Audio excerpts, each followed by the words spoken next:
Ventos fortes, chuva e muita destruição. Santa Catarina foi mais uma vez castigada pela natureza, principalmente na Grande Florianópolis. Você vai ver o depoimento emocionado do jornalista Rafael Renzel, um dos sobreviventes da tragédia com o avião da Chapecoense na Colômbia. Estamos avançando, né? Deus me deu uma segunda chance. Polícia cumpre 40 ali em Santa Catarina. A primeira fase da operação foi realizada em 2015, logo depois que escutas autorizadas pela Justiça mostraram a interação de detentos e familiares, sugerindo aí um esquema de beneficiamento no presídio de Blumenau. Essas e outras informações no Band Cidade desta segunda-feira, que começa agora.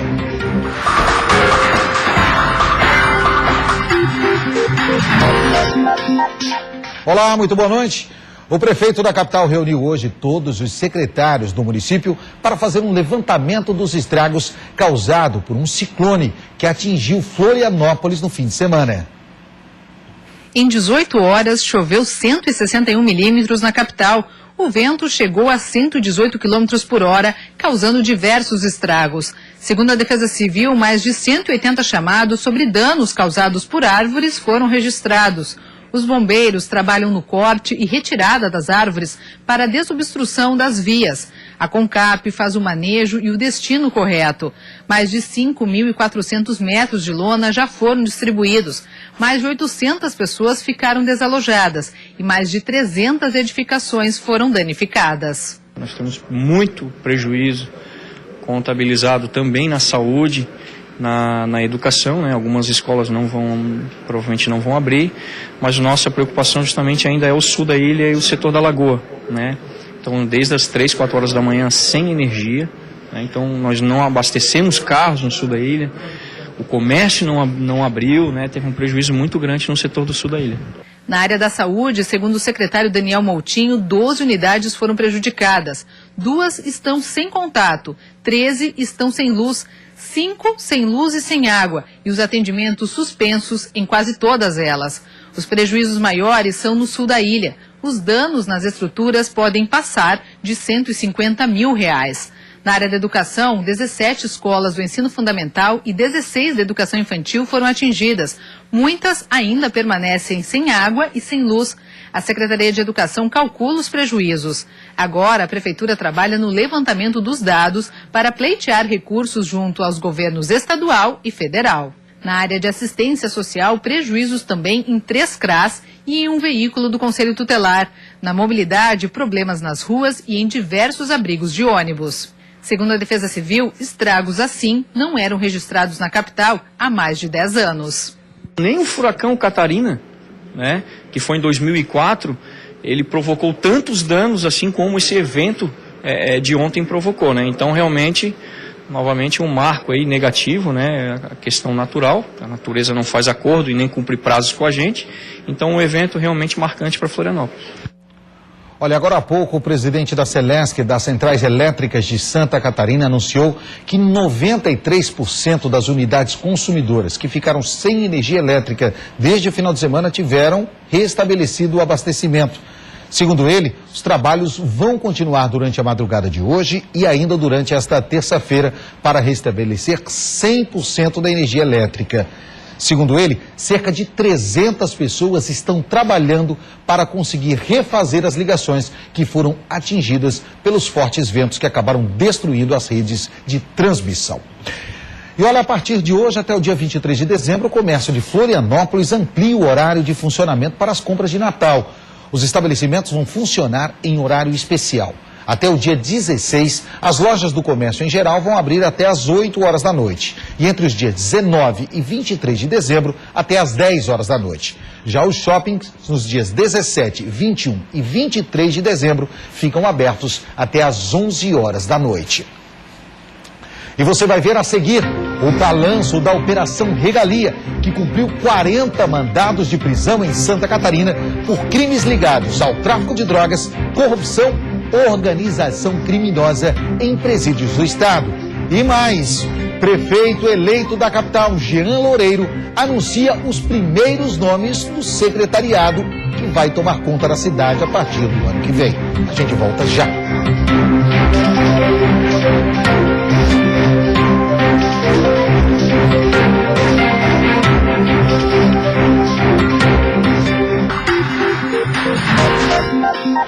Órgãos de segurança pública do estado reuniram a imprensa na tarde de hoje para fazer um levantamento sobre a Operação Regalia. Vários mandados foram cumpridos em crimes de tráfico, corrupção e organização criminosa. Dia 5 de dezembro, data marcada pelo início da segunda fase da Operação Regalia. Operação essa que apurou crimes ocorridos no presídio de Blumenau. Entre eles estão tráfico de drogas, corrupção passiva e ativa e facilitação de fuga.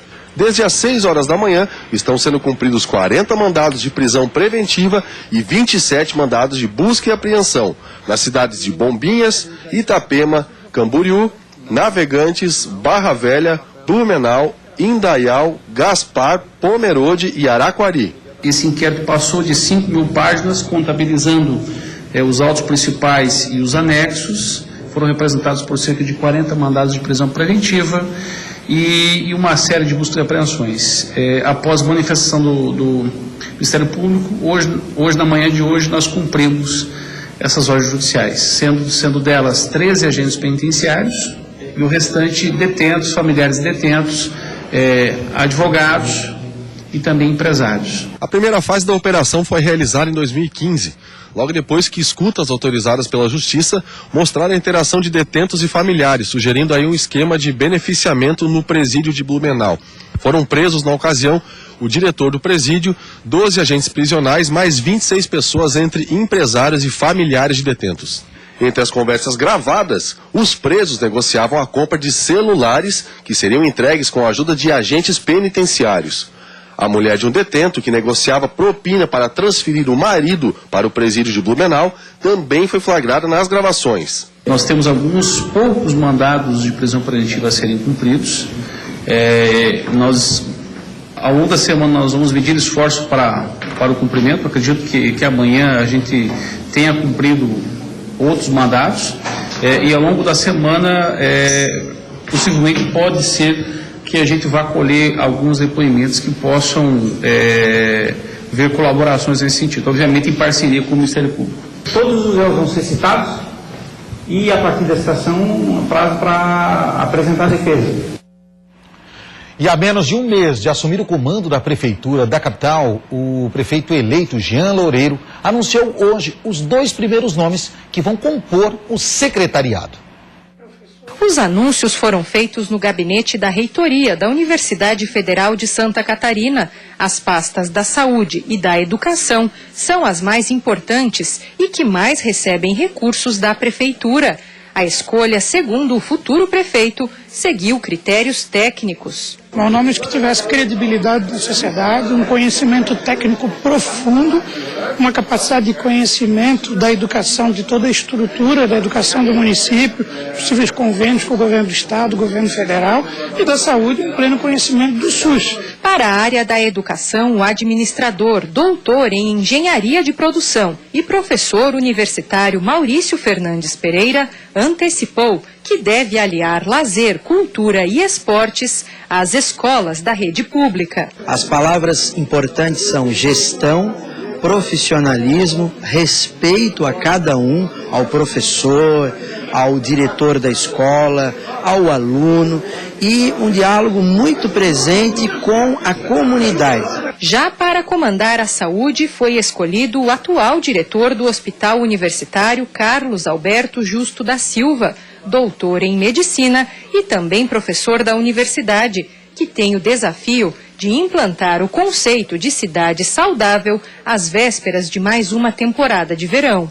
Praticamente o dobro da população pressiona as entidades de saúde, a nossa vigilância sanitária, a questão de saúde animal. Temos muitas coisas para resolver, mas eu acredito que confio muito no corpo técnico que existe atualmente trabalhando no município.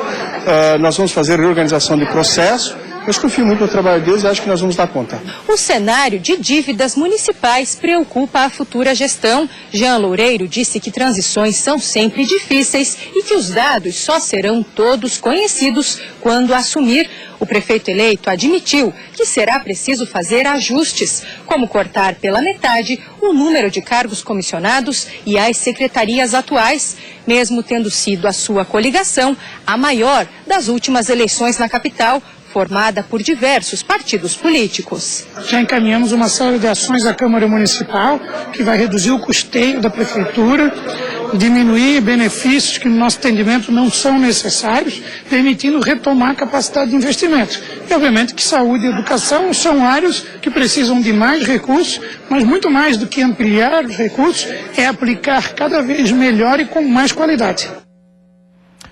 E você vai ver depois do intervalo, no dia marcado para a última partida da Chape, os torcedores fazem uma homenagem aos jogadores mortos na tragédia. E ainda, o prefeito de Chapecó diz que o município vai homenagear a Colômbia com um monumento na cidade. E mais, Conmebol anuncia o título 2017 da Copa Sul-Americana é da Chapecoense. A gente volta depois do intervalo.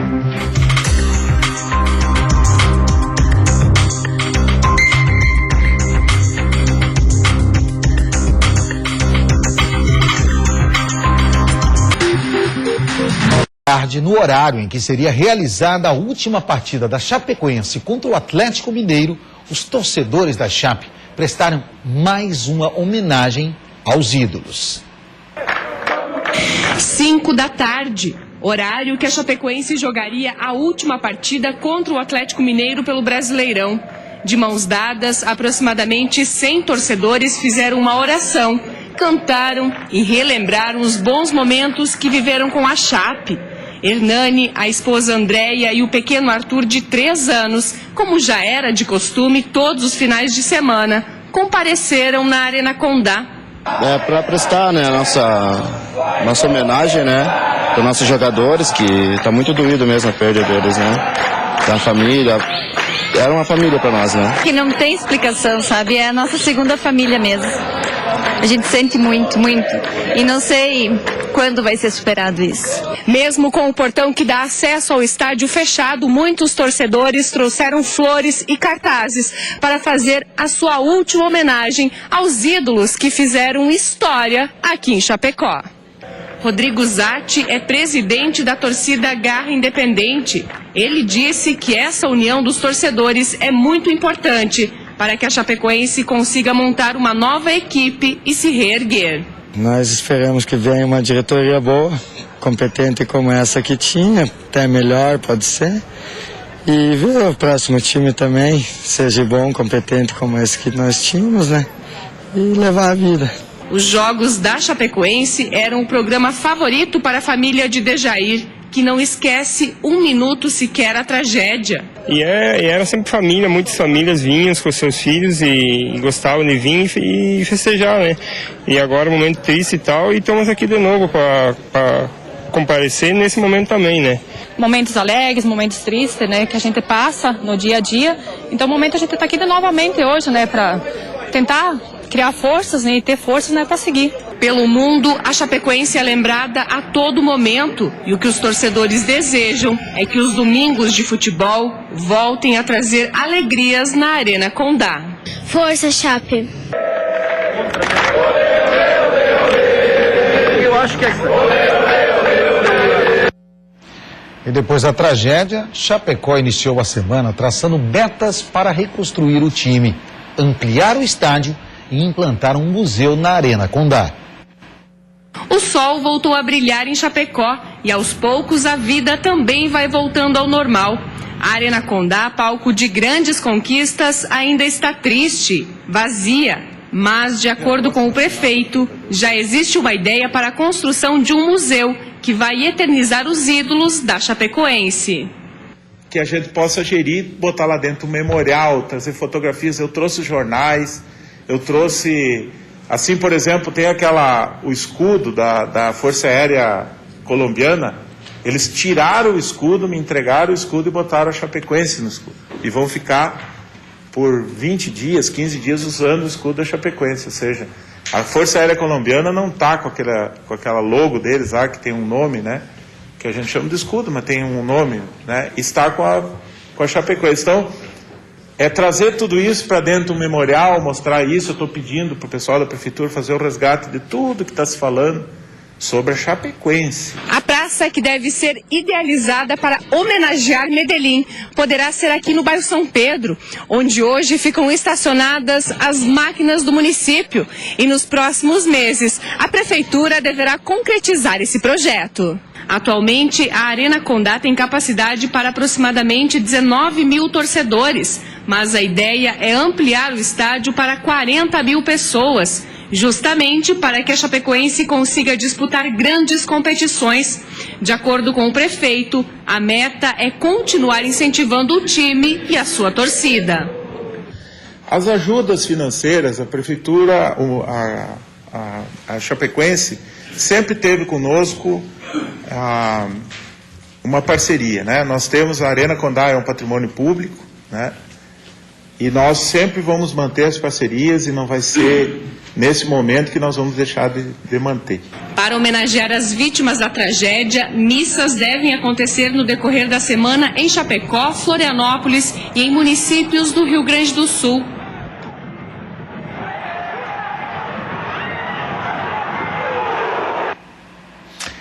E nós, depois do intervalo, vamos continuar falando da Chape. Você vai ver o depoimento emocionado do jornalista Rafael Renzel, um dos sobreviventes da tragédia. Estamos avançando, né? Deus me deu uma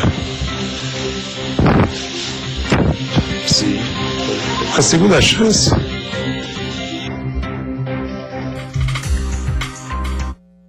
Dando o título de 2016 para a Chapecoense e muito mais. A gente volta rapidinho depois do intervalo.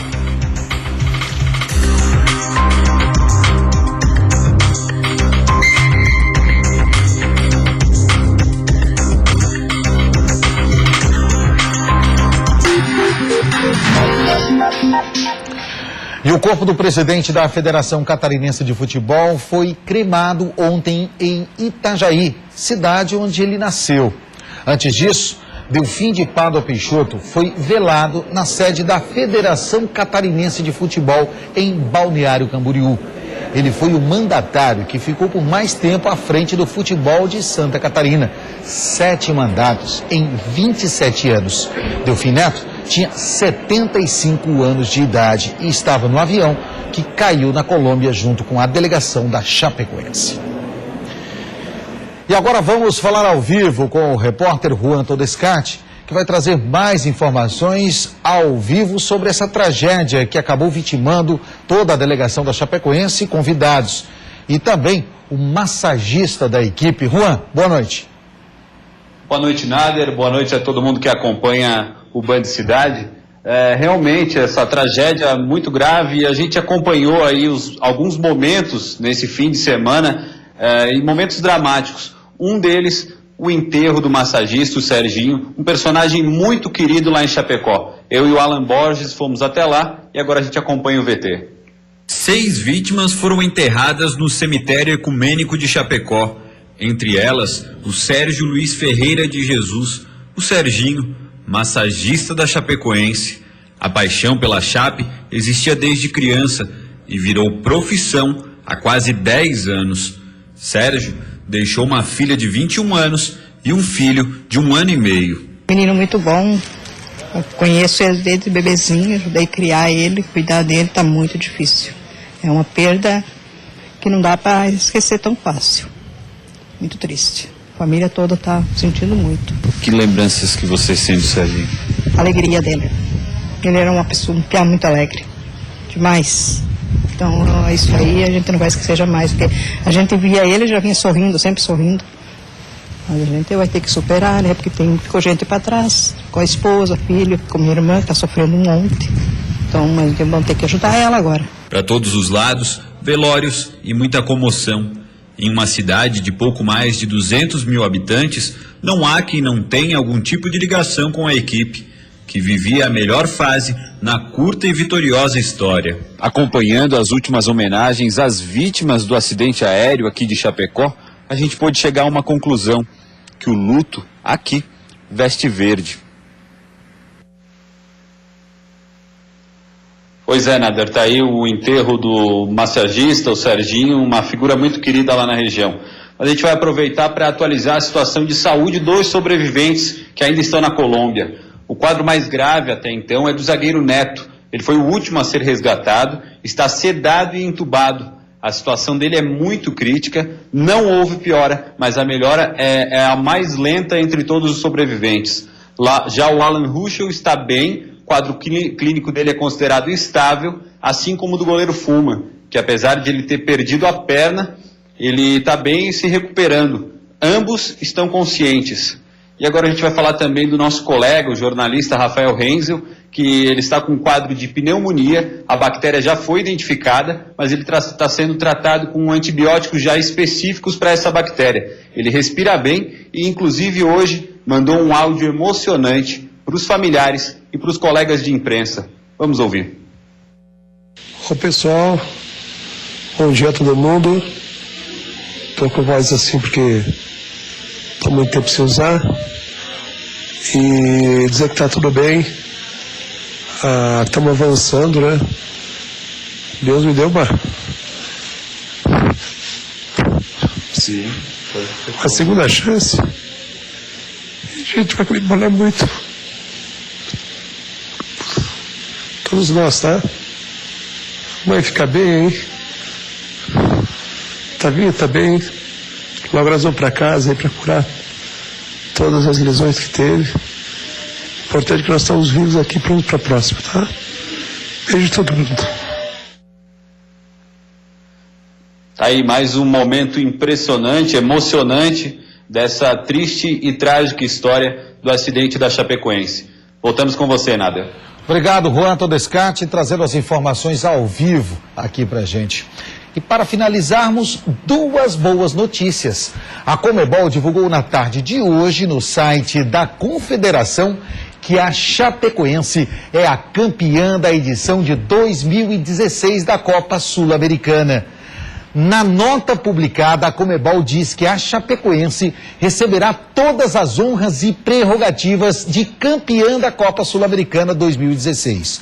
Com o título, a Chapecoense vai receber de premiação pelo título mais de 2 milhões de dólares, cerca de 6 milhões e 800 mil reais. E ainda mais 1 milhão de dólares, cerca de 3 milhões e 400 mil reais, pela vaga na Recopa. E ainda outros 600 mil dólares, pouco mais de 2 milhões de reais, pela participação na Libertadores do ano que vem. A Conmebol anunciou também que o Atlético Nacional, como vice-campeão da competição, vai receber o prêmio centenário da Conmebol pelo fair play, ou seja, pela atitude de ter perdido o título para a Chapecoense. A edição do Band Cidade desta segunda-feira vai ficando por aqui, mas a gente volta amanhã com outras informações para você no Repórter Band, às 1h30 da tarde. Até amanhã.